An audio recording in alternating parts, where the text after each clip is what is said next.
शिवध्यानम् ॐ डिं डिं डिङ्कत डिम्ब डिम्ब डमरूपाणौ सदा यस्य वै फुं फुं फुङ्कत सर्पजालहृदयं घं घं च घण्टारवम् वं वं वङ्कत वम्ब वम्ब वहनं कारुण्यपुण्यात्परम् भं भं भङ्कत भम्ब भम्ब नयनं ध्यायेत् शिवं शङ्करम् यावत्तोयधरा धरा धर धरा धारा धरा भूधरा यावत् चारु सुचारु चारु चमरं चामीकरं चामरं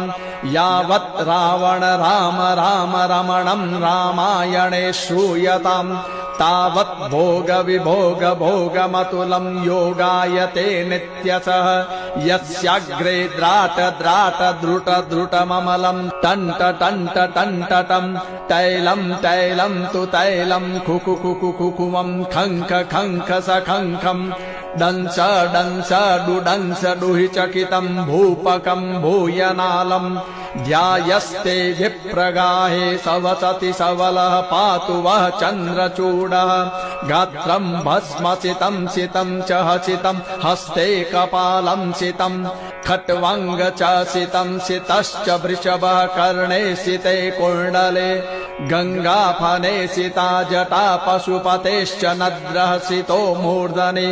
सोऽयं सर्वसितो ददातु विभवं पापक्षयं सर्वदा इति शिवध्यानम्